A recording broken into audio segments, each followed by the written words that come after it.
को इंसाफ दो, इंसाफ दो, इंसाफ दो। प्रोफेसर चंद्रशेखर को इंसाफ दो, इंसाफ दो, इंसाफ दो। और तख्त बदल दो, ताज बदल दो, बेईमानों का राज बदल दो। तख्त बदल दो, ताज बदल दो, बेईमानों का राज बदल दो। चेयर पे बैठने के लिए एक कोई बेसिक रिक्वायरमेंट होनी चाहिए।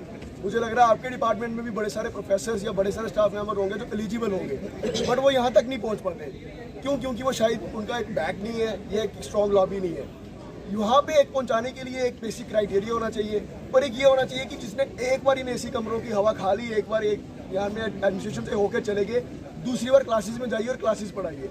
लेकिन नहीं, यहाँ पे म्यूजिकल चेयर चल रही है। वो 5 बंदे जो है वही वहीं पे घूमी जा रहे हैं। एक दिन रजिस्ट्रार के ऑफिस में, फिर 2 साल रजिस्ट्रार के वहाँ में काम करते हैं, फिर उनको डा के ऑफिस में, फिर 2 साल डा में काम करते हैं, फिर डीन के ऑफिस में।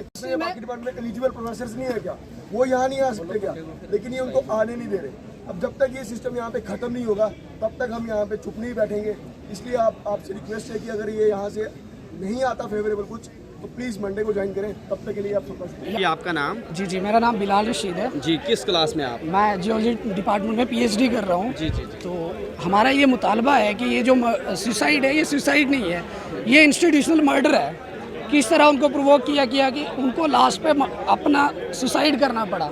यहाँ पे होता क्या है कि उन्होंने इसी महीने की आखिरी तारीख में एचओडी बनना था और उनके साथ इसी महीने के शुरू में 24 बच्चे वहाँ से उठते हैं। वो सेक्सुअल हरासमेंट का केस फाइल करते हैं। कैश कमेटी जो है बिना सारे मेंबर्स की प्रेजेंस में उसको 3 दिन के अंदर अंदर ये फैसला सुना देती है कि आप कन्विक्टेड हो, आप गिल्टी हो, इसलिए आपको सस्पेंड किया जाता है। जबकि यहाँ पे उसमें 2 तारीख को कंप्लेन आती है, 3 और 4 को छुट्टी थी, 5 को फाउंडेशन डे था, एक ही दिन 6 का बचता है। उनकी साइड नहीं सुनी जाती है। वो प्रोफेसर जो है उन्होंने मरते टाइम भी जो है बोर्ड पे ये लिख के गए कि सब सच्चा है, क्योंकि कहानी झूठी है।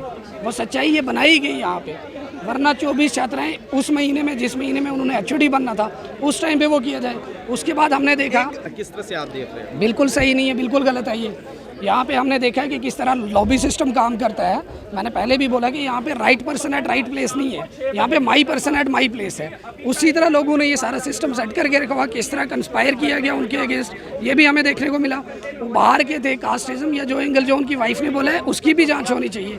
साथ साथ में ये भी जाँच होनी चाहिए कि ये इतने जल्दी कौन कौन लोग इन्वॉल्व थे जिन्होंने उनको उतना कॉर्नर पे पुश कर दिया कि उनको लास्ट में सुसाइड कमिट करना पड़ा।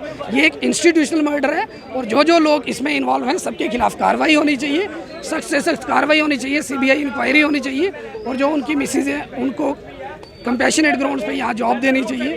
और उसके साथ साथ यहाँ जो लॉबी सिस्टम है, लॉबी सिस्टम को रिफॉर्म लाने की ज़रूरत है। यहाँ पे यहाँ के स्कॉलर्स, स्टूडेंट्स, प्रोफेसर्स, कोई भी सेफ नहीं है इस लॉबी सिस्टम से। 2, 4, 5 लोग हैं वो सेफ है क्योंकि वो सारी हुकूमत चला रहे हैं इस यूनिवर्सिटी में। उसके अलावा यहाँ पर कोई भी सेफ नहीं है। तो मेरी ये गुजारिश रहेगी आपके माध्यम से, एडमिनिस्ट्रेशन से ये गुजारिश रहेगी कि एसआईटी का गठन बड़ा जल्दी हो, इंक्वायरी हो और उनको इंसाफ दिलाया जाए। उन जो 24 छात्राएं हैं उनकी बात भी सुनी जाए कि किसने उनको प्रोवोक किया वो कंप्लेन फाइल करने में, उस कंप्लेन में कितनी सच्चाई है और किस तरह ये सारी चीज़ें हुई, इन सबकी तहकीकात होनी चाहिए। देखिए, कुछ दिन पहले जम्मू विश्वविद्यालय ने प्रोफेसर ने अपनी जीवन लीला को समाप्त कर लिया। उसी विषय में हमारी मांग थी कि एक एसआईटी, कुछ चीज़ें उसमें जो फैक्ट देखे जाए, अब नॉर्मल चीज़ें थी उस चीज़ में, इसी को जांच, इसी की बात को लेते हुए आज हमने मांग की है कि एक एसआईटी या सीबीआई वीसी साहब रिकमेंड करें और जब तक उसकी रिपोर्ट ना आ जाए, जो भी प्रोफेसर इसमें इन्वॉल्व था सस्पेंशन में, तब तक उनको तत्काल प्रभाव से अपने पदों से हटाया जाए। अगर उन्होंने कुछ नहीं किया तो साबित हो ही जाएगा, फिर अपने पदों पर बैठ जाए। तब तक हमारी यही मांग है सिंपल। उसमें मैंने बताया कुछ चीज़ें ऐसी अब नॉर्मल है जिनको जस्टिफाई नहीं हो सकती। अब 6 दिन में कमेटी बैठी, 3 नॉन वर्किंग डे थे, 3 दिनों में उन्होंने फैसला कर दिया।